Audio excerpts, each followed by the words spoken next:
A graça e a paz de Jesus, igreja. É um privilégio muito grande nós estarmos aqui hoje para poder continuarmos a estudar a palavra de Deus, a sermos alimentados pela palavra de Deus, palavra viva, que transforma, que glorifica o nome de Jesus. Eu convido a igreja a abrir a palavra de Deus comigo em Efésios, no capítulo 3, e nós lemos do versículo 14 ao versículo 21. Efésios capítulo 3, do versículo 14 ao 21. E nós continuamos então nossa série de mensagens no livro de Efésios. Uma carta maravilhosa, tanta coisa profunda para aprendermos aqui com o apóstolo Paulo. E hoje nós continuamos essa caminhada, agora concluindo o capítulo 3. Eu creio que a igreja encontrou, Efésios 3, 14 e 21, diz assim a palavra do Senhor. Por esta razão, ajoelho-me diante do Pai, do qual recebe o nome toda a família nos céus e na terra.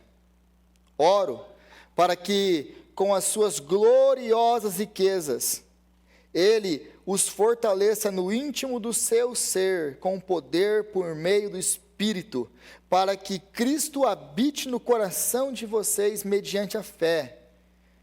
E oro para que, estando arraigados e alicerçados em amor, vocês possam, juntamente com todos os santos, compreender a largura, o comprimento, a altura e a profundidade, e conhecer o amor de Cristo, que excede todo o conhecimento, para que vocês sejam cheios de toda a plenitude de Deus.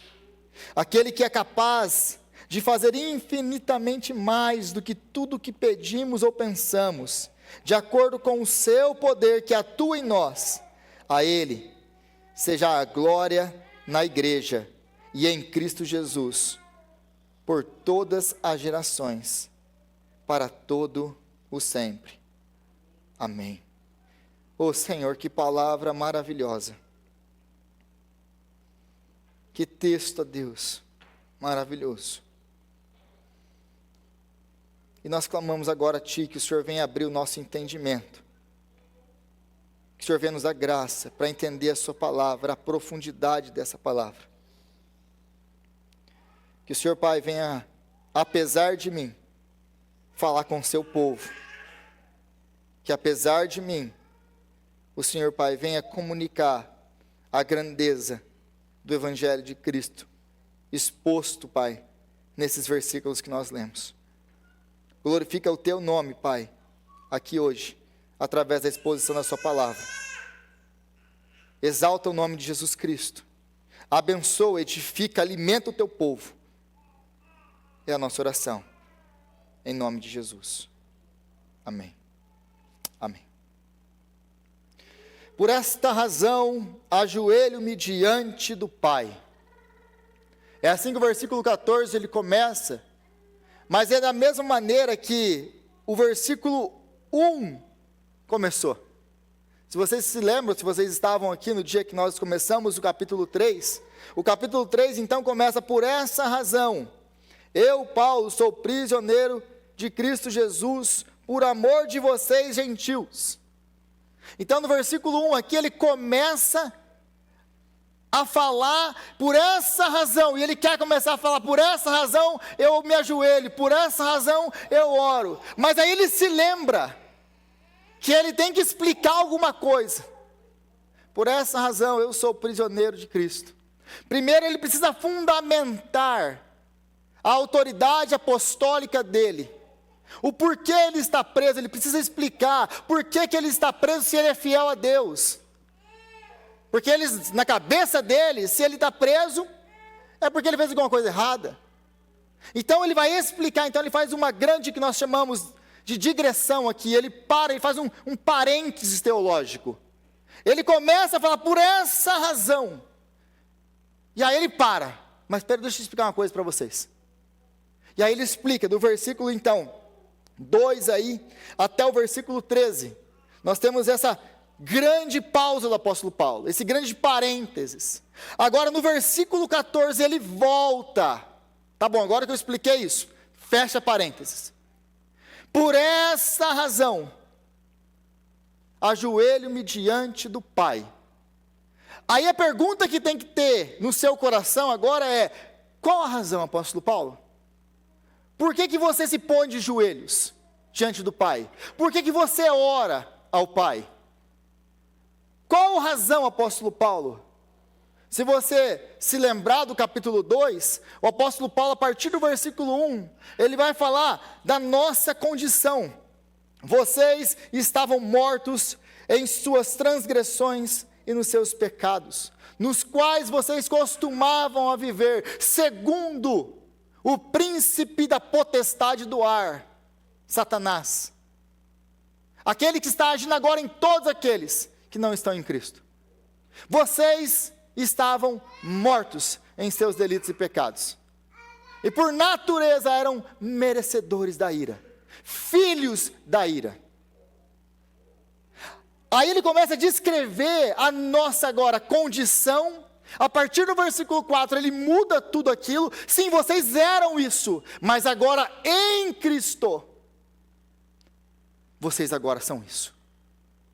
E para que ele vai fazer isso? Para que Deus vai fazer isso? Ele vai fazer isso para a glória do seu nome, como ele deixa várias e várias vezes muito claro no capítulo 1. E ele faz o evangelho, ele traz o evangelho, através do evangelho, ele vai destruir o muro de inimizade, versículo 14.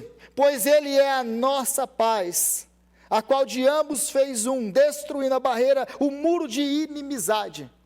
O muro que separava judeus e gentios. Esse evangelho, além de nos restituir agora com Deus, de nos salvar, de nos justificar, de nos redimir, ele não apenas nos trouxe de volta para Deus, ele nos uniu um ao outro, formando dos dois um só povo. Já não tem mais judeu, nem grego, escravo, nem livre, homem ou mulher, pois todos são um agora em Cristo Jesus, que é o corpo, a cabeça do corpo da igreja. Então agora ele relata tudo isso no capítulo 2. Aí no capítulo 3, então, ele começa a orar: vou orar por vocês, por essa razão, por causa de todas essas verdades explicadas no capítulo 1, no capítulo 2. Eu me ponho de joelhos diante do Senhor. Aí ele faz a pausa, e ele volta agora no capítulo 14. Por essa razão, por causa do evangelho, por causa de Cristo, por causa da nossa condição que foi transformada, nós fomos libertos do império das trevas. Agora nós somos um em Cristo Jesus. Por essa razão, eu, Paulo, me ponho de joelhos. E aí, ainda aí no versículo 14 e 15, nós temos então, ou aliás, do 14 ao 21 aqui, nós temos então a conclusão teológica dos capítulos 1, 2 e 3. A carta de Efésios, ela pode ser dividida em duas grandes partes. Os capítulos 1 ao 3, nós temos a grande e densa teologia a paulina aqui, explicando o que é o evangelho. Agora, esse texto aqui do versículo 14 ao final, o apóstolo Paulo vai orar agora. E essa é a segunda oração que o apóstolo Paulo faz, porque ele já fez uma oração no capítulo 1.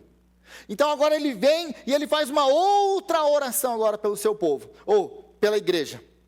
Ele faz uma oração pela igreja, e aqui ele conclui então toda a densa teologia dos capítulos 1, 2 e 3. Então esses versículos aqui, eles servem tanto como conclusão da sua teologia, conclusão daquilo que ele falou, mas como também preparação para aquilo que vem pela frente. Agora eles entenderam intelectualmente. O apóstolo Paulo no capítulo 1, ele vai orar para que a mente deles, os olhos do coração deles sejam iluminados. É uma oração por conhecimento intelectual, para que nós sejamos capazes de entender as verdades que ele está escrevendo e nos ensinando. Nós precisamos da graça de Deus para entender. Agora, no capítulo 3, ele vai orar, pedindo então para que eles possam viver essas verdades. Porque daqui em diante, o apóstolo Paulo ele vai fazer aplicações muito pontuais e práticas para a igreja. Nós saímos da teologia, e aí ele fala assim, agora vocês vão entender como viver essa teologia. Como que essa teologia que vocês aprenderam nos capítulos 1, 2 e 3 se aplicam à vida prática de vocês. Como que o Evangelho de Jesus Cristo transforma a minha vida hoje. A minha vida com o meu próximo, a minha vida com a minha esposa, a minha vida com os meus filhos, a minha vida com os meus funcionários ou colegas de trabalho. Como que o Evangelho transforma todas as áreas da minha vida? Então ele começa a orar aqui, não apenas para que eles entendam mais como ele orou no capítulo 1. Agora ele ora aqui para que Deus dê poder para eles, para viver essa unidade aqui, do capítulo 4, para manter a unidade. Depois nós temos para andar em novidade de vida, também no capítulo 4. Depois para sermos imitadores de Deus. E aí ele fala para permanecermos firmes nas nossas batalhas e na batalha espiritual. Então o apóstolo Paulo ele vai falar, olha, para vocês viverem o que eu vou falar no capítulo 4 em diante, você não vive isso aqui na força do seu braço. Você precisa do poder de Deus. Senão você não vive isso aqui. Então essa oração aqui agora, depois de explicar o que é o Evangelho, ele vai falar assim, agora que eu orei por vocês, para que vocês pudessem entender o Evangelho, agora eu vou orar por vocês, para que vocês sejam cheios do Espírito Santo, cheios de poder, para viver o Evangelho. Uma vez que você entendeu o Evangelho, agora você tem que viver o Evangelho, e é isso que ele vai nos ensinar aqui agora. Então ajoelho-me diante do Pai. O versículo 14 e o versículo 15, aliás, o apóstolo Paulo, se você está com a sua Bíblia aberta, aí você vai ver que são todas vírgulas, né? Vírgulas e vírgulas. O apóstolo Paulo ele vai construindo vários versículos a uma única sentença, como é muito comum do apóstolo Paulo. Ele escrevia longas e longas sentenças, que para nós aqui, muitas vezes, as traduções colocam um ponto, colocam uma divisão que não tem em grego. Ele escrevia muitas sentenças longas. É por isso que é tão difícil ler o apóstolo Paulo em grego. Mas, no versículo 14, por essa razão, ajoelho-me diante do Pai, do qual recebe o nome toda a família nos céus e na terra. Ajoelho-me diante do Pai. E é interessante essa posição, já a posição dele aqui de joelhos, já não é uma coisa comum, porque os judeus, eles comumente oravam em pé. Que, aliás, para nós como igreja é uma coisa muito comum, nós orarmos em pé, nós comumente oramos em pé, mas em circunstâncias específicas, nós nos prostramos em adoração, nos prostramos em oração. Já perceberam isso ou não? Que nós comumente oramos em pé, ou sentados, mas algumas vezes nós lideramos a igreja, vamos nos ajoelhar perante o Senhor. Então, a forma de se ajoelhar já nos mostra alguma coisa aqui. Ele já mostra com a reverência, mas também a seriedade do que ele está pedindo para Deus. E é interessante que, ao mesmo tempo que nós somos filhos de Deus, ao mesmo tempo que o capítulo 1, 2 e 3 é verdade nas nossas vidas, nós somos chamados para entrar na presença de Deus como filhos de Deus, de maneira ousada diante do Senhor, mas nunca sem reverência. Nós somos chamados para entrar na presença do nosso Pai. Intimidade, proximidade, cuidado, amor. É por isso que essa palavra, ele usa a palavra Pai, porque é isso que Jesus nos fez, filhos de Deus. E o Pai, quem é o Pai? O Pai é quem você tem intimidade, quem você tem proximidade, quem você tem amor, é o seu Pai. Ele é o nosso Pai, mas o nosso Pai, os nossos pais terrenos, nós também chegamos diante deles com respeito. Com respeito. Eu lembro muito bem do meu pai, eu perdi meu pai, eu tinha 10 anos de idade. Mas eu tinha medo do meu pai. Ao mesmo tempo que eu admirava, que eu amava o meu pai, eu tinha medo do meu pai. Então eu consigo entender muito bem quando o apóstolo Paulo fala, ou os outros falam, nós temos que ter temor e tremor diante do Senhor. Porque Ele é o nosso Pai, Mas não se esqueça, Ele também é o nosso Deus, Ele é o nosso Pai que está nos céus. E aqui o apóstolo Paulo ele faz um trocadilho de palavras aqui em grego, porque ele continua: ajoelho-me diante do Pai, do qual recebe o nome toda a família. É interessante que tanto a palavra pai aqui quanto família, elas têm a mesma raiz grega. A palavra pater, que é a palavra para pai, também nós temos agora, família aqui, na verdade, o original em grego está escrito pátria. Da onde nós temos a nossa palavra? Pátria. Da onde vem nações e países, é uma pátria, a nossa pátria Brasil. Então aqui o apóstolo Paulo ele fala assim, ele é o pai da pátria. Sabe por que ele faz isso? Porque ele está fazendo uma afronta ao governo romano, ao imperador romano, que era conhecido como o pai da pátria. Ou tão famoso e tão conhecido o termo latim, o pater familias. Toda a sociedade romana era dirigida e guiada por essa figura, o pater familias, que era o patriarca. Então, de novo, a palavra aí, pater. Aí o pater familias, o patriarca da família, ele tinha o direito, ele fazia o que ele quisesse, é ele que falava quem casava com quem, é ele que administrava os bens, ele era o soberano, ele era o patriarca. Agora, o patriarca do império era César. Ele era aquele, a família, é dele que que cuida de todas as outras famílias. Todas as nossas famílias foram chamadas para representar ou para apontar para a grande família que é César. Ele é o pater familias da nação. Aí o apóstolo Paulo ele vai de encontro com isso e fala assim, não, ele é o pater pátria. Ele é o pai de todas as famílias. Ele é o pater familias de todo o universo. Não é o imperador romano. E eles conseguiriam, aqueles idólatras vivendo na Ásia Menor, ou adorando o imperador, porque ele é o pater familias, eles entendiam muito bem do que o apóstolo Paulo está fazendo aqui. Então ele está fazendo o quê? Ele está mostrando que ele é Deus e é o Deus soberano. Por quê? Porque ele nomeia, da onde nós temos o nome de todas as famílias da terra, não apenas da terra, mas também do céu, porque o texto diz, do qual recebe o nome toda a família nos céus e na terra. Toda a família, seja celestial, sejam anjos, sejam potestades, sejam quem for, seres celestiais, recebem o seu nome de Deus. Mas todas as famílias da terra. Todas elas. Nós temos uma tendência de geralmente pegar a nossa experiência com o nosso pai e jogar isso para Deus. O apóstolo Paulo faz isso ao contrário. Ele pega, é Deus o modelo de pai. E nós somos todos figuras imperfeitas de pais. Mas ele é a figura perfeita de pai. Mas quando ele fala que ele é o pátria, o pai da família, dos céus e da terra, significa soberania universal. Ele é o Deus Todo-Poderoso. Da onde toda a família tira o seu nome. Por que ele fala da onde toda a família tira o seu nome?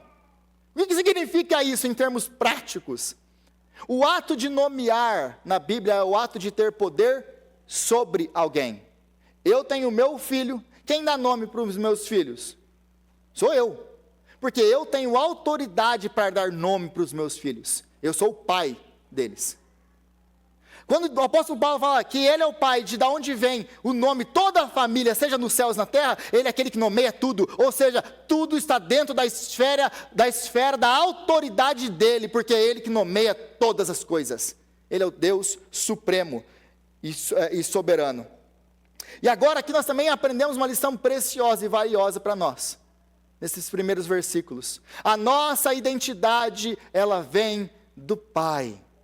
A nossa identidade, ela não vem da nossa família terrena, seja lá qual for, importante ou não, porque talvez você venha de uma família importante, vai saber. Mas, na maioria dos casos, não é o caso. Então, mas não importa se você veio de uma família importante ou não, não importa a sua etnia, não importa a sua nacionalidade, não importa nada em você. Se você está em Cristo, você é uma nova criatura, e aqueles que estão em Cristo agora são de Deus. Agora, o que define a sua identidade não é mais a sua nacionalidade, a sua família, não é mais nada disso. O que define quem você é Cristo. Você é filho de Deus, e desse Deus todo-poderoso, esse Deus soberano, esse Deus que governa todas as coisas.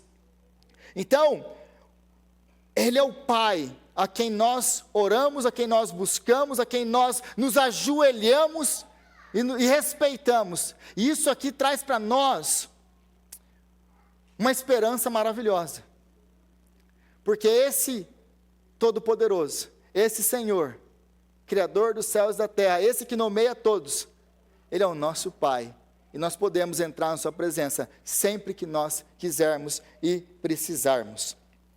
Aí o versículo 16, o texto vai nos dizer: oro para que com as suas gloriosas riquezas, Ele os fortaleça no íntimo do seu ser, com poder, por meio do seu Espírito. E aqui então agora ele vai começar a orar para pedir. Ele vai começar a orar pela minha vida, ele vai começar a orar pela sua vida. Eu oro de novo para que com as suas gloriosas riquezas, Ele os fortaleça no íntimo, no homem interior, em outras versões. E aqui o homem interior não tem nada a ver com o dualismo que também existia naquele tempo platônico, que eles dividiam aquilo que é material, é ruim, aquilo que é espiritual, é bom. Então, existia uma divisão entre o homem interior e o homem exterior. Era assim que eles entendiam, mas não para o apóstolo Paulo. O homem interior aqui é aquele que governa o centro das nossas vontades, aquele que dirige a nossa vida. O corpo exterior, ele é dirigido por um homem interior, é o centro de quem nós somos. Nosso intelecto, é disso que ele está falando. Eu oro para que esse homem interior, que é o centro da sua vontade, o centro de quem você venha ser revestido com poder, para que com as suas gloriosas riquezas, Ele os fortaleça no íntimo, no homem interior, com seu poder, por meio do Espírito Santo. E aqui o que nós aprendemos disso aqui? Que a nossa vida cristã, a minha vida cristã, a sua vida cristã, a sua caminhada com Cristo, ela não depende da sua força. Nós não andamos na nossa habilidade, na nossa força, na força do meu braço. Cristianismo não é você tentar ser melhor, porque você não consegue. O pecado deixa isso muito claro para nós. É por isso que nós precisamos do Evangelho. Nós não somos capazes, não é a nossa força de vontade, é uma dependência sobrenatural que nós precisamos. Então o apóstolo Paulo está falando aqui, olha, agora que vocês entenderam, tudo que eu vou falar aí para frente, vocês para viverem o que eu vou falar para frente, vocês precisam de poder, não é força de vontade não, porque força de vontade não vai te ajudar. Se depender só da sua força de vontade, você não vai chegar em lugar nenhum. Vocês precisam de poder. E esse poder vem de quem? Vem de Deus e é dado a nós, através do Espírito Santo. Mas é interessante aqui que ele também nos ensina, no íntimo ou no homem interior. Nós vivemos numa sociedade que é obcecada pelo quê? Pelo exterior. Por aquilo que nós podemos ver, pela aparência física. Nós vivemos em uma sociedade que todo mundo vive para o exterior. Porque o exterior eu posso ver, eu posso me gabar dele, eu posso mostrar para os outros. Nós vivemos nessa sociedade que nós queremos que as pessoas vejam o nosso exterior. Mas o apóstolo Paulo ele vai completamente contra isso. Porque ele fala o quê? Eu oro para que vocês sejam revestidos com poder no homem interior de vocês, dentro de vocês, onde ninguém pode ver. Para que vocês sejam fortalecidos. O nosso chamado é cultivar uma vida interior. Esse é o nosso chamado. Porque o exterior vai ser transformado quando o interior for transformado.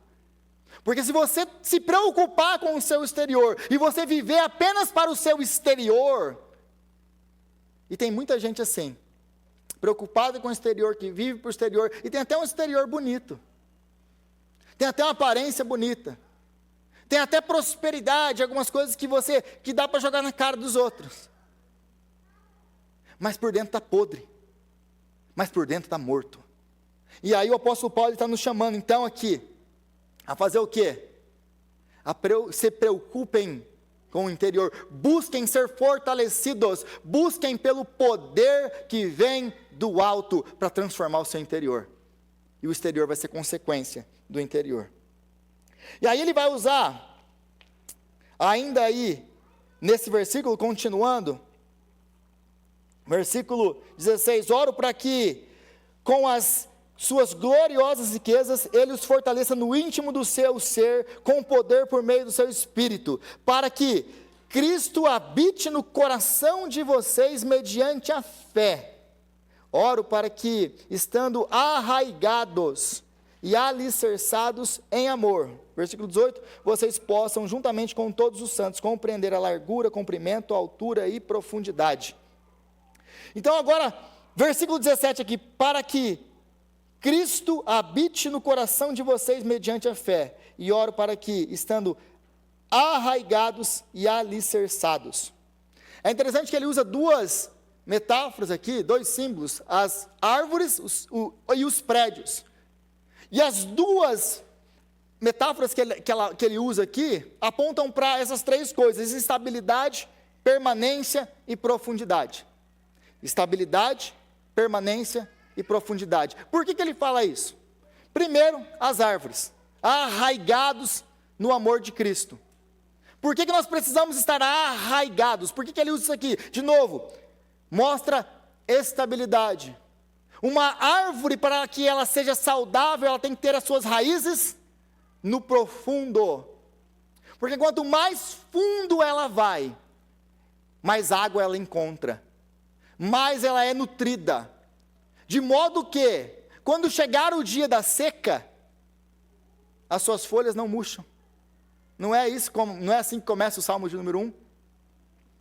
Então o apóstolo Paulo usa dessa metáfora, para que nós sejamos frutíferos, para que nós possamos crescer de uma maneira contínua, para que as nossas folhas não murchem no dia da adversidade, no dia da seca. Nós precisamos ter raízes profundas. Profundas aonde? No amor de Deus, por nós revelado em Cristo Jesus. Então, para que nós possamos resistir no dia da seca, mas para que nós também possamos resistir aos ventos da tempestade. Nós andamos, vira e mexe, tem uma tempestade aqui, e nós andamos na rua e nós vemos as árvores tudo caídas aí. Uma coisa que você nota, nas árvores que estão caídas, note uma coisa: as raízes são superficiais, elas até se espalham para os lados, mas não tem profundidade. E porque essas raízes não têm profundidade, elas não têm o alicerce necessário para que, quando os ventos batam, elas segurem no chão. Da mesma forma, é a minha vida e a sua vida. Quando a nossa vida ela não está alicerçada na palavra de Deus, enraigada na palavra de Deus, quando nós não estamos nutrindo a nossa vida com a palavra, quando nós não estamos bebendo da água que é a palavra, no dia da seca, tudo seca. No dia da adversidade, no dia do vendaval, no dia da tempestade, que ninguém espera, e a tempestade vem, ela arranca aquela árvore de lugar. Por quê? Porque não tem raiz. E a outra metáfora que ele usa são os edifícios. Por que os edifícios? Porque você sabe que um prédio, quando você vai construir um prédio, uma casa, você precisa de uma foundation, de uma fundação firme, sólida. Você pode ter um prédio enorme e maravilhoso, ele é lindo para cima, mas se ele não tem uma fundação sólida e firme, importa o quão lindo ele seja para cima? Não. se você não tem uma fundação, uma base sólida, fincada numa rocha sólida, qualquer coisa derruba esse prédio maravilhoso. Mas o oposto também é verdadeiro. Você pode ter um prédio simples, uma casa simples, que foi construída, que foi alicerçada, que os seus alicerces são profundos e atingem rochas sólidas. Quando vem o terremoto, quando vem a tempestade, ele se mantém de pé. Por quê? Porque ele está alicerçado na rocha. Qual a rocha? O amor de Deus. E aqui o texto pode dar duas interpretações aí. É o nosso amor que nós cultivamos por Deus, é amarmos a Deus, o que é correto, né? Amarmos a Deus, buscarmos crescer no nosso amor pelo Senhor, mas aqui não é essa a interpretação e não é isso que o apóstolo Paulo quer dizer. Esse aqui é o amor de Deus por nós. Então o que ele está nos chamando a fazer aqui é criar raiz na palavra de Deus, se alicerçar na palavra de Deus, para que nós possamos entender o tamanho do amor de Deus por nós revelado em Cristo Jesus. Porque se nós entendermos o quanto Deus nos ama em Cristo, meu irmão, minha irmã, você é invencível. E é essa a conclusão que ele chega em Romanos no capítulo 8. Quem nos separará do amor de Deus? Se Deus nos ama dessa maneira, se Ele foi capaz de entregar o seu Filho, quem que pode me separar desse amor? Que é meu por meio de Cristo Jesus, que é nosso por meio de Cristo Jesus. Então nós precisamos estar arraigados, alicerçados no amor de Deus por nós, que é revelado em Cristo Jesus, porque no dia da adversidade, vou dar um exemplo muito prático. Muito prático. Tem muita gente aí que tem problema de baixa estima. Problemas que ninguém gosta de mim. As pessoas não me querem bem. Whatever. Meus irmãos, quando nós entendemos quem nós somos em Cristo Jesus e o tanto que Deus nos amou em Cristo Jesus, se isso não curar você, nada mais cura. Se você não entender, ou se você entender que Cristo, que Deus entregou o seu único Filho para morrer por você, quando ainda você estava morto nos seus delitos e pecados, lameado até a tampa, e Ele morreu por você,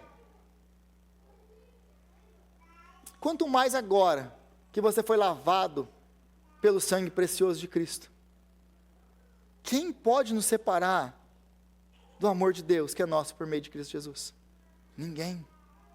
Então entender o amor de Jesus não é algo abstrato, eu vou ficar filosofando sobre o amor de Deus. Meus irmãos, isso aqui é muito prático, porque se você entender que Deus te ama, não importa o que aconteça, quando chegar o dia da adversidade, quando você perdeu alguém querido, quando você cair de cama, quando você chegar aquele diagnóstico contrário que ninguém quer receber, você vai entender uma coisa, você não vai fazer essa pergunta idiota. Por que comigo? Só pode ser porque Deus não me ama. Porque você vai entender que não importa o que aconteça na sua vida, porque nada pode me separar do amor de Deus que é meu em Cristo. Então eu vou ser capaz de enfrentar todo tipo de adversidade, se o meu coração, se a minha vida estiver arraigada e alicerçada no amor de Deus por mim. É porque Ele me ama que eu vou continuar. É isso que o apóstolo Paulo então está nos falando aqui. E mais uma vez, uma sociedade superficial, numa sociedade que não cria raiz com nada, numa sociedade que você, aliás, é convidado a nunca criar raiz. No casamento, por exemplo, nós vivemos uma sociedade que tem uma crise com o casamento. Por que nós não queremos casar? Porque o casamento é uma aliança perpétua, é algo que é fixo, que não pode, não muda. Por que se fala tanto contra o casamento? Não, só junta, vai morar junto, vai ver se dá certo, vai ver se vocês são compatíveis. Deixa eu falar uma coisa para você. Essa pessoa que fala uma besteira dessa, vamos ver se vocês são compatíveis, ela não entendeu nada de ser humano. Porque você pode pegar as duas pessoas que você mais acha compatíveis e colocar juntas. Elas são compatíveis? Por que não? Porque nós somos pecadores, cheios de defeito. Você até pode ter uma coisa ou outra que vocês têm em comum, que vocês gostam em comum, mas vocês têm um monte de defeito que separa vocês. E aí eu fico vendo gente, eu não estou feliz agora no meu casamento, vou separar para arrumar outro. Você acha que vai acontecer o quê? Você vai achar outro. E aí esse outro também não vai fazer você feliz, porque quem pode fazer você feliz é Cristo. Aí você vai colocar no outro a responsabilidade que só Cristo pode carregar. E aí você, tá bom. É igual esses dias eu recebi uma ligação. Ô pastor, só estou te ligando para pedir a sua bênção. E te comunicar que eu estou me separando. E aí eu, graciosamente, como vocês me conhecem, respondi, eu acho que você ligou no departamento errado. Porque eu não descaso, eu caso. Eu apelo para que as pessoas se mantenham casadas. Então, se você está querendo a minha bênção para separar, você não vai ter. Eu acho que ela não gostou muito disso. Mas, enfim. Por quê? Porque a gente quer, agora eu vou procurar alguém que me faça feliz. Mas essa pessoa que você achar depois, dá 2 anos. Aí você vai estar me ligando de novo. Porque quem vai te fazer feliz é só Cristo. Então nós temos um problema com esse negócio de profundidade, de raiz, de estar alicerçado, de permanecer no mesmo trabalho, como era antigamente. Quantos anos você está trabalhando? 40 anos na mesma empresa. Misericórdia. Você faz para um jovem hoje? Não. Nós temos que estar sempre em um lugar diferente. Falar de estabilidade, falar de coisas concretas, falar de se manter, criar raiz, é um absurdo nessa geração. Porque nós somos a sociedade do móvel. É tudo móvel, é tudo dinâmico. Estou aqui, não estou aqui mais. Mas o apóstolo Paulo nos chama o quê? A criarmos raízes. Numa sociedade superficial, nós somos chamados a sermos sólidos, permanentes. Nós somos chamados a criar raízes, a termos alicerces firmes. Aí no versículo 18, ele vai falar da dimensão desse amor. Vocês, para que vocês possam, juntamente com todos os santos, pausa, juntamente com todos os santos, significa que para você compreender o amor de Deus, você precisa da igreja, você precisa dos santos, você precisa estar em comunidade, nós precisamos uns dos outros, para que esse amor de Deus seja revelado. Você não é igreja sozinho. A essa onda do desigrejado aí, eu não preciso de igreja, eu sou igreja. Besteirada. Aí o texto continua. Para que vocês então, juntamente com todos os santos, compreendam. Olha o que ele quer que você compreenda. A largura, o comprimento, a altura e a profundidade. Mas do que, apóstolo Paulo? Versículo 19. Conhecer o amor de Cristo que excede todo o conhecimento, para que vocês sejam cheios de toda a plenitude de Deus. Bom, se você não precisa nem ser um gênio aqui para você notar que tem um problema aqui. E gigante. Primeiro que o apóstolo Paulo, então, ele vai usar essas dimensões aqui. Essas 4 dimensões aqui, de novo, largura, comprimento, altura e profundidade. Eu oro para que vocês sejam capazes de, olha que oração, igreja, eu oro para que vocês sejam capazes de entender a largura, a altura, a profundidade de todo o conhecimento de Deus. É isso que ele está orando, por mim e por você. E para entender esse amor de Deus que é revelado, então significa que nós podemos entender, compreender, completamente esgotar o conhecimento do amor de Deus revelado em Cristo Jesus. É isso que ele está falando aqui para nós?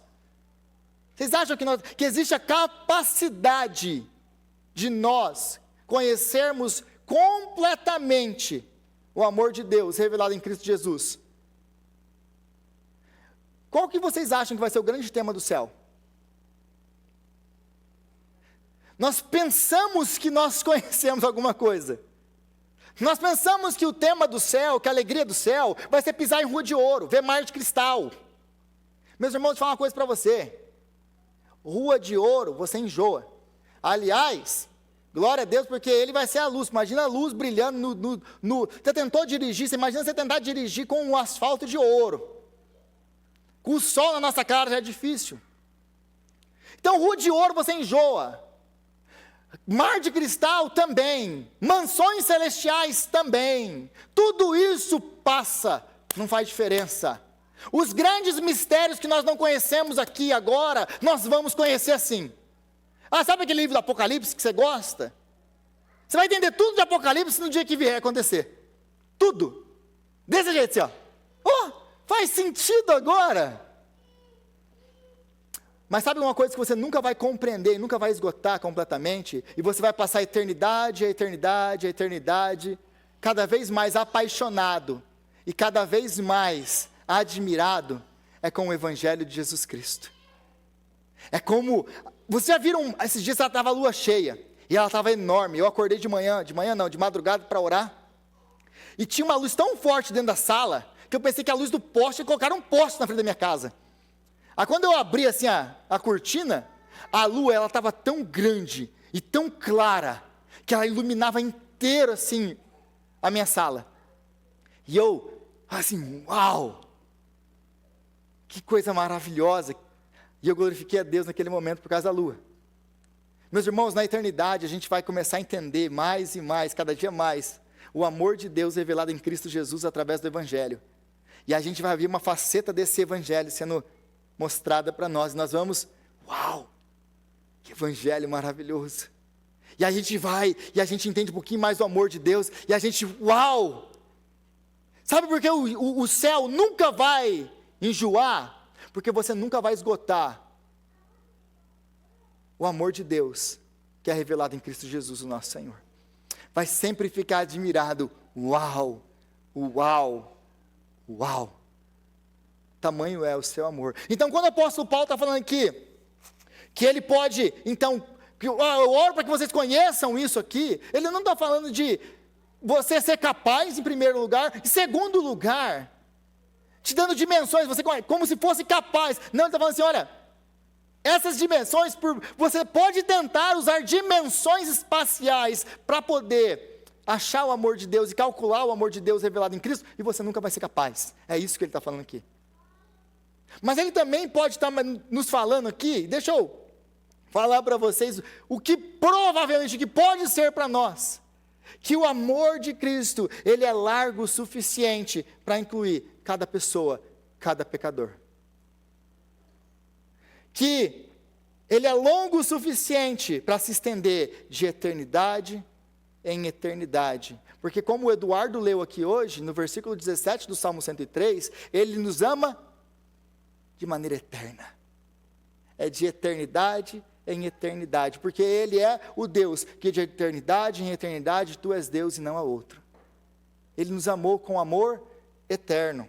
Ele é alto o suficiente para alcançar os mais altos céus, da terra aos céus, mas ele também é profundo o suficiente para descer nas mais profundos pecados, mazelas, abominações humanas e nos tirar de lá.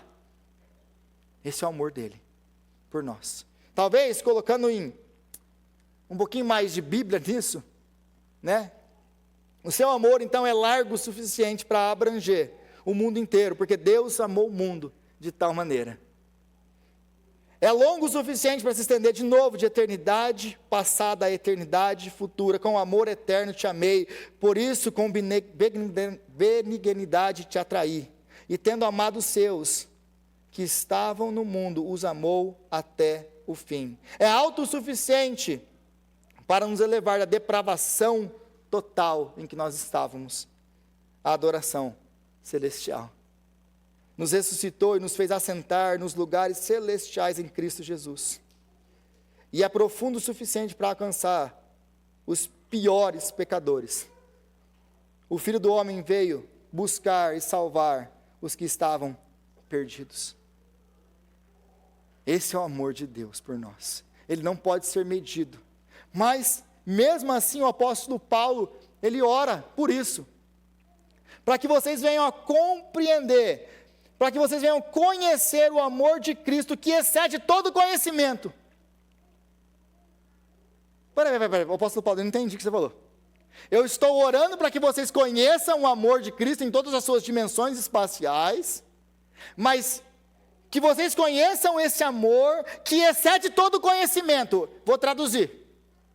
Eu vou orar para que vocês conheçam aquilo que é incompreensível.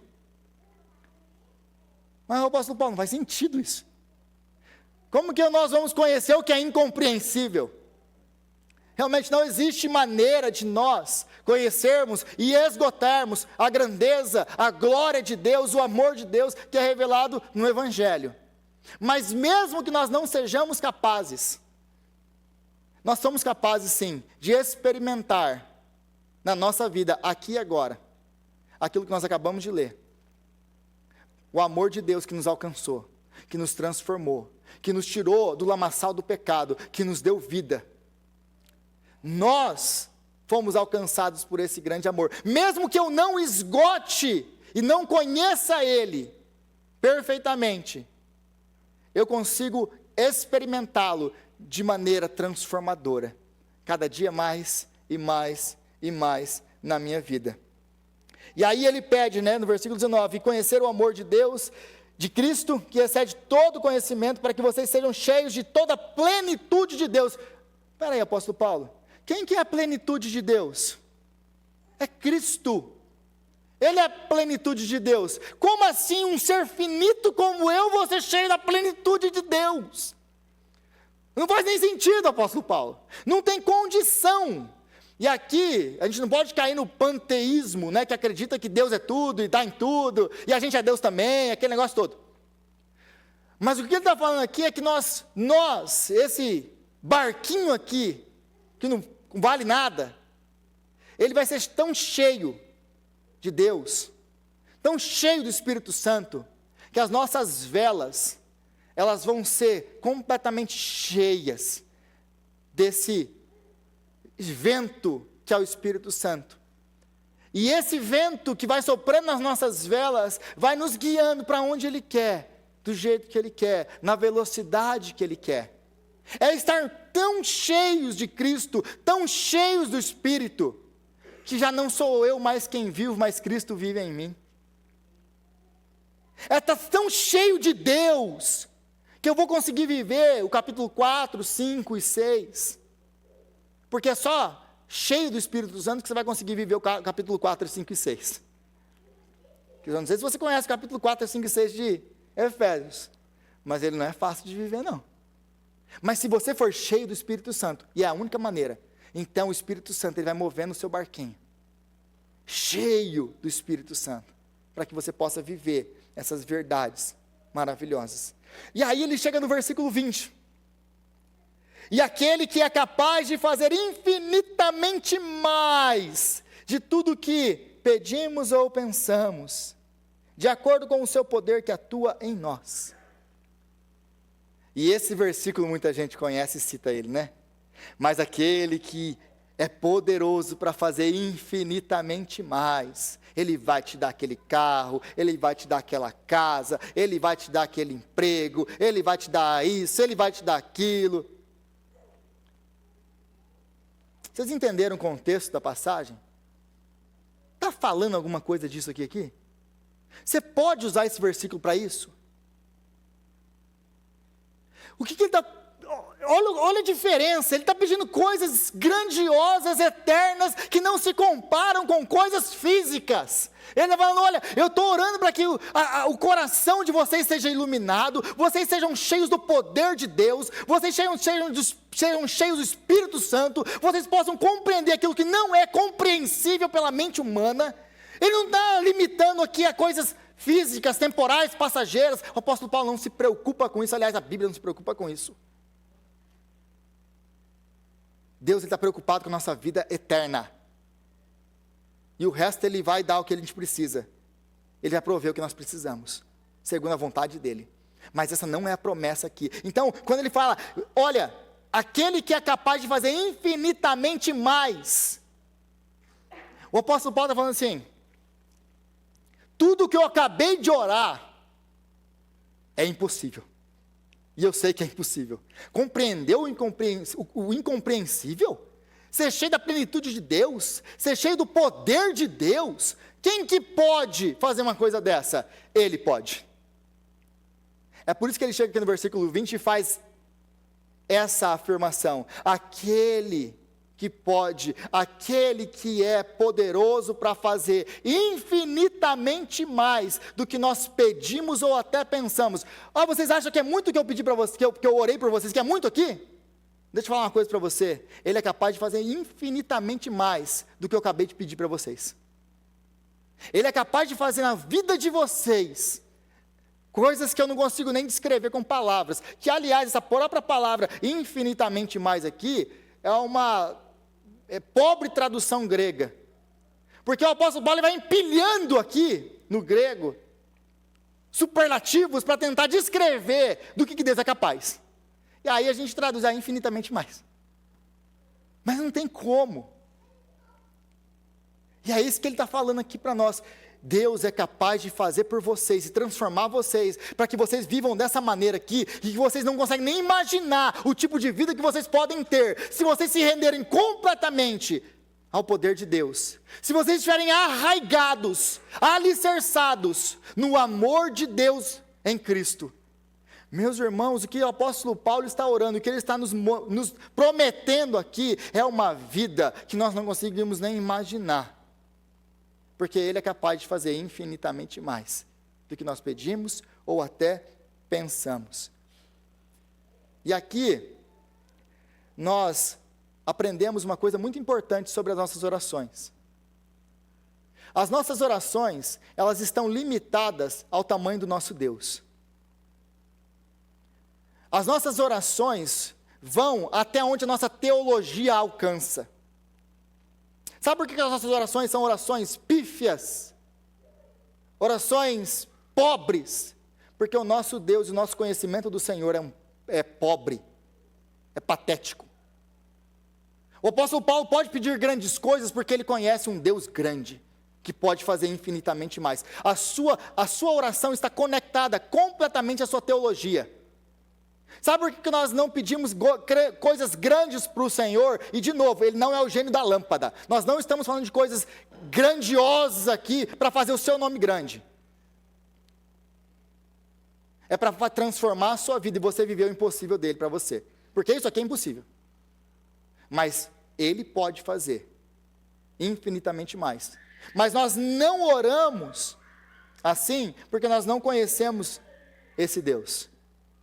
E aí a nossa teologia barra as nossas orações. Porque nós não conhecemos Deus, nós não sabemos como falar com Deus, nós não sabemos do poder de Deus, nós não sabemos do que Ele é capaz, e aí eu vou vivendo essa vida pobre, espiritualmente. Eu não estou alicerçado, eu não estou arraigado, eu não tenho o poder de Deus vivendo em mim, eu não sou cheio da plenitude de Deus, porque tudo isso vem a partir das Escrituras e do nosso conhecimento da palavra de Deus. Sabe por que a gente vive uma vida sem poder? Eu já escutei essas expressões. Sem poder, a gente precisa de mais poder. Concordo. Eu lembro uma vez que eu estava pregando, acabei de pregar aqui na igreja, e uma senhora veio conversar comigo. Cadê o poder? Cadê o fogo? Aí eu, perdão? Cadê o poder, o fogo? Não, o poder é a palavra de Deus. O fogo vem da palavra e ele consome tudo aquilo que não presta nas nossas vidas. Aí acho que ela não gostou também da minha resposta. Já percebeu que tem muita gente que não gosta das minhas respostas? E aí eu nunca mais vi ela. Mas é disso que ele está falando. Vocês viram, né? Mas é disso que ele está falando aqui. Meus irmãos, o que está proposto para nós no Evangelho é uma vida tão grande, tão majestosa e tão maravilhosa. E nós trocamos essa vida por migalhas. Nós trocamos essa vida por moedas. Porque eu não tenho tempo para isso, eu tenho que trabalhar. Porque eu não tenho tempo para isso, porque eu tenho que fazer isso. Não, meu irmão. Você não tem tempo para isso porque isso aqui não é a sua prioridade. Porque se fosse, você ia arrumar tempo. Eu não oro porque eu sou pastor da igreja, eu não busco e não estudo porque eu sou pastor da igreja. Eu fazia isso muito antes de ser pastor. Eu faço porque eu sei que, sem o poder de Deus, eu não posso viver a vida que o Evangelho me chama a viver. Eu não consigo amar como eu sou chamado a amar. Eu não consigo fazer nada na força do meu braço. E aí eu fui entendendo então a grandeza desse Deus que pode fazer infinitamente mais na minha vida. E eu fui experimentando isso na minha vida. O convite para você, meus irmãos, para vocês, é experimentar infinitamente mais na sua vida aquilo que Deus tem para a sua vida. Porque Ele tem. Infinitamente mais do que você pensa, pede, imagina, Deus tem para você. Você quer isso? Essa é a pergunta. Você quer isso? E aí ele termina no versículo 21. A Ele seja glória na igreja e em Cristo Jesus, por todas as gerações, para todos sempre. Amém. E é interessante e chocante ao mesmo tempo que ele fala, a Ele seja glória de Deus na igreja. E Jesus está em segundo aí, se você notou, Jesus está em segundo. Como assim a igreja, esse bando de gente aqui, pode trazer glória para Deus? Sabe por que nós, a igreja, podemos trazer glória para Deus? Só porque nós somos o corpo de Cristo. É só porque nós estamos nele. É só por causa disso que a igreja pode glorificar a Deus. Porque sem Cristo nós nada somos. E aí o apóstolo Paulo termina então para a glória dele. Como ele começou no capítulo 1, tudo que Deus faz, Ele faz para a sua glória. Deus não salva ninguém pelo seu próprio bem. Ele não olhou para você, nossa, que bonitinho, que cheirosinho, que legalzinho, vou salvar você. Não, você estava enlameado, embreado no pecado, no esgoto, e Deus te encontrou, Deus te lavou, com o precioso sangue de Cristo, para o louvor da glória dEle. A igreja existe para o louvor da glória de Deus, não para o nosso. Nós vivemos e existimos para o louvor da glória dEle. O resultado e o propósito último e final de tudo é para a glória dEle. A pergunta que eu tenho para você é, você tem vivido para a glória dEle? Porque você foi criado por Ele e para Ele. Você tem vivido para a glória dEle? Porque senão, se você não tem, pergunta 1 do catecismo de Westminster. Qual é o fim principal do homem? Glorificar a Deus e desfrutar dele para sempre. Você tem glorificado a Deus com a sua vida? Você tem desfrutado dele? Porque, meus irmãos, não tem nada mais doce, não tem nada mais prazeroso, não tem nada melhor do que o Senhor. Não tem nada melhor do que Ele. E conforme eu vou estudando, meus irmãos, quantas vezes eu tenho que parar, me ajoelhar e adorar a Deus pela sua palavra. E aí eu vou entender as palavras do salmista, a sua palavra é doce. Ela é mais doce do que o mel. Mas você só vai experimentar isso se você estiver alicerçado, arraigado, buscando, priorizando essas coisas, senão você não vai conseguir viver isso aqui. Então a vida cristã não é primariamente sobre nós, é sobre Deus. E Cristo é o centro de tudo isso aqui.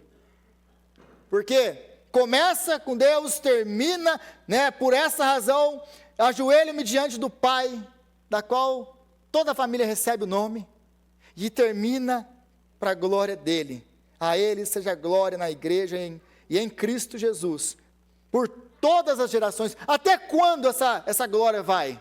Por todas as gerações, para todo o sempre. A glória do Senhor, ela vai de eternidade em eternidade, para todo sempre. Começa com Deus, termina em Deus, mas o motor de tudo isso aqui é Cristo. Porque se você ainda não entendeu que tudo aqui é sobre Cristo, eu vou te ajudar a entender. Cristo habita em nós através do seu Espírito. Ele é aquele que está em nós através do Espírito Santo, como o versículo 17 deixa claro. Cristo é o objeto supremo nesse conhecimento, é o objetivo nosso nessa vida, é conhecer Cristo, é conhecer o amor de Deus revelado em Cristo. Esse é o objetivo da sua vida, para que você possa conhecer Deus, porque antigamente Deus falou através dos profetas, como diz o autor de Hebreus, mas agora Ele falou através do Filho. Quer conhecer a Deus? Conheça o Filho. Cristo é o mediador da glória divina, pela qual a glória é dada ao Pai pela igreja. É Cristo que traz glória para o nome do Pai. Ele é a fonte do poder que opera em nós, o mesmo que o ressuscitou, esse poder que o ressuscitou dos mortos, opera em nós hoje. Meus irmãos, o apóstolo Paulo, ele fala isso, que o mesmo poder que ressuscitou Cristo dos mortos, também nos ressuscitará. E já está em operação em nós, hoje. A nossa oração, ela só é possível por causa de Cristo, porque Ele rasgou o véu, porque Ele abriu o caminho. Nós só estamos aqui hoje por causa de Cristo, é tudo sobre Cristo. Senhor, nós te louvamos, ó Deus, pela sua palavra, que é profunda e que é maravilhosa. E nós te pedimos, ó Deus, que o Senhor venha nos dar graça para viver a sua palavra. Que o Senhor venha nos dar graça, Deus, para que essas coisas que nós acabamos de ler, aprender com o apóstolo Paulo, sejam realidades na nossa vida, Pai. Que o teu amor possa ser entendido e compreendido por esses seres pequenos e finitos que nós somos. E que esse amor, o conhecimento desse amor transforme a nossa vida. Nós clamamos a Ti, Senhor, que nós possamos entender aquilo que não pode ser compreendido pela mente humana, a parte do Seu Espírito Santo. Dá-nos graça, ó Deus. Dá-nos graça para vivermos para a Sua glória e para o Seu louvor, porque foi para isso que nós fomos criados. É a nossa oração em nome de Jesus. Amém.